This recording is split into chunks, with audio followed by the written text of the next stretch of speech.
What's up guys? Let's dare to dive in with this JBL Quantum 910 wireless headset. I-review ko at i-unbox ko tong headset na to. Yes, ito mismo. Let's go man! So guys, this is the JBL Quantum 910 wireless. I-unbox natin siya pero before that, papaito ko muna sa inyo yung mga quick specs lang niya na makikita nyo outside the box. Sabi dito guys, meron siyang 2.4 low latency wireless, dual JBL source siya, so pwede siya sa Bluetooth and dongle with the JBL dual source. So ibig sabihin, pwede mo siyang i-wireless connect sa Bluetooth and pwede mo siyang i-wireless connect sa dongle. Meron siyang active noise cancelling. Tapos sabi dito, flip up to mute. So papakita natin sa inyo mamaya kung ano ba yung flip up to mute na yan. So yes, pwede siya sa PC, PlayStation 4 or PlayStation 5 or consoles or Nintendo Switch. Gusto ko na makita yung build niya guys. Let's open it.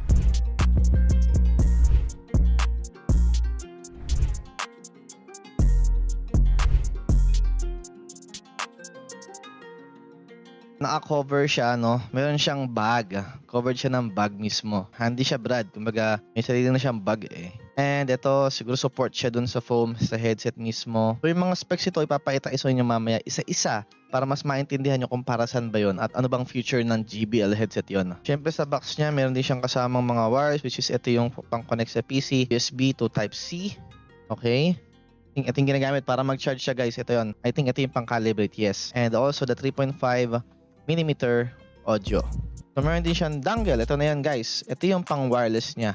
So naka-USB siya pero pwede mo siyang i-Type-C. So itong USB na to is a converter siya para kung wala kang Type-C sa PC mo, pwede mo siyang convert to a USB para makakonect ka, di ba? So pang wireless siya guys. So ito rin yung meron 2.4 GHz guys. So low latency, mababa na yun para for a delay ng isang sound going to your device, which is yung headset. Itatabi ko muna tong mga wire guys dahil mamaya ipapakita ko sa inyo yung mga specs niyan. At yun yung mga laman ng box, which is ito rin yung manual niya. I think this is the manual and yung warranty card guys. Safety instruction and warranty card. So huwag nyo iwawala to syempre ha. If ever na bumili kayo nito. Ayun na yung laman ng box niya guys. Let's move on sa specs naman ng JBL Quantum 910 wireless. Let's go man. First, pakita ko muna sa inyo yung build niya.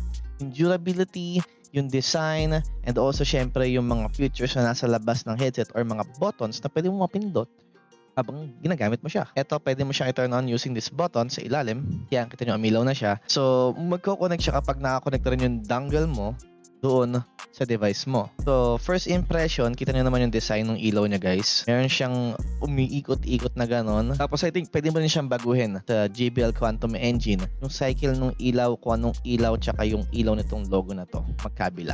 Ito naman yung mic na sinasabi kanina na flip up to mute. That means muted siya. Okay? So, ganito naman, naka-unmute na siya guys. So, yung mga buttons niya sa gilid, mamaya papakita ko sa inyo kung para saan yan. Okay? So, yung flexibility ng headset guys, try natin ikot-ikotin. Flexible, wala kang maririnig na mga clicking sounds or clicking sounds na para ba masisira or anything. Smooth. Ang smooth niya. Okay?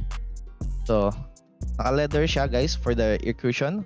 Malambot naman. Meron din siya nakalagay na left and right na letters para ma-distinguish mo kung ano ba yung left and right. Pero usually, nandiyan lang naman talaga yan. Nasa left side banda yung microphone. Yung pagkadikit ng ear cushion niya, siya yung basta-basta natatanggal. I think talagang nakadikit siya dun sa headset mismo eh. Yung iba kasi is nakapaloob lang mismo yung ear cushion, yung foam.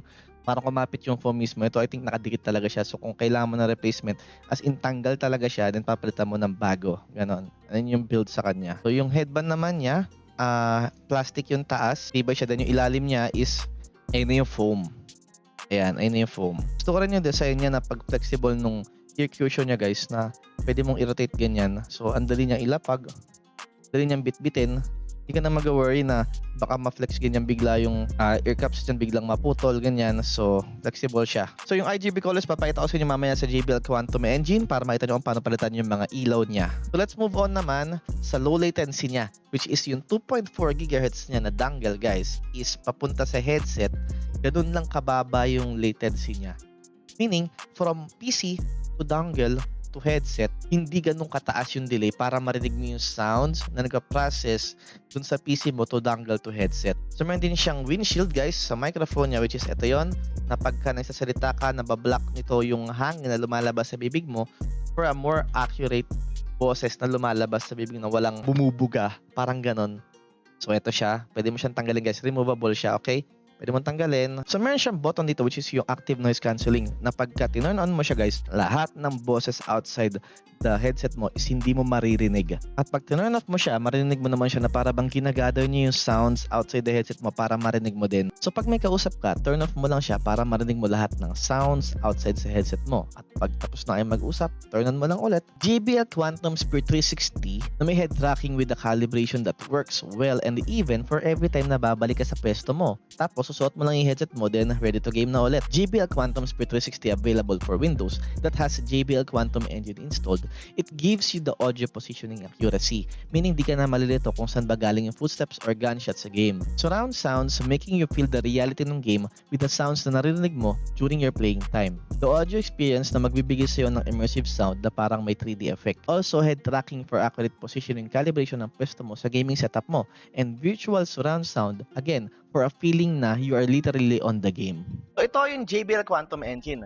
Ito rin po yung gamit kong microphone ngayon. So dito pwede mo makita yung volume, syempre yung microphone, yung battery level niya na meron 3.5 hours lang na charging time. So meron siyang equalizer dyan, pwede mong baguhin yan. Sa lighting also, ayan yung nasa gilid yan guys. For the logo, ito yon, pwede mo siyang ayusin. Bilisan, pwede mong bagalan, pwede rin sa ring niya, ito naman yung nakabilog ito. Pwede mo rin siyang i-sync all lights, kumbaga isa na lang yung kulay na lalabas sa headset mo. Andyan din yung spatial sound, kung pwede mo siya i-on, pwede mo siya i-off. Also for the microphone, pwede mong ayusin dyan yung level. So, meron siyang head tracker. Ayan guys, kung makikita niyo po, kapag gumala yung ulo mo, magalaw din yung Brad. Okay? Yan yung head tracker niya guys. Pwede ka rin gumawa ng sarili mong profile dito guys. Ano? Natin narki. And edit mo na yung preset mo. Overall, for me, this is good.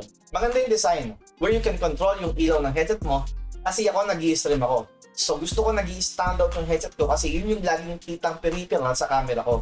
Yung build na matibay kasi gusto ko flexible para hindi ako mag-worry every time na aalisin o isusuot ko yung headset. Komportable sa foam. Yes, medyo mainit siya kasi foam siya, pero di masakit sa tenga for long hours of gaming. Also yung microphone na flip to up mute. Sobrang dali i-access pag i-mute niya. And that's the JBL Quantum 910 wireless headset. Don't forget to follow their Facebook page at JBL Philippines and drop by sa ESGS JBL booth sa darating na November 3 to November 5. See you there. Let's go, man.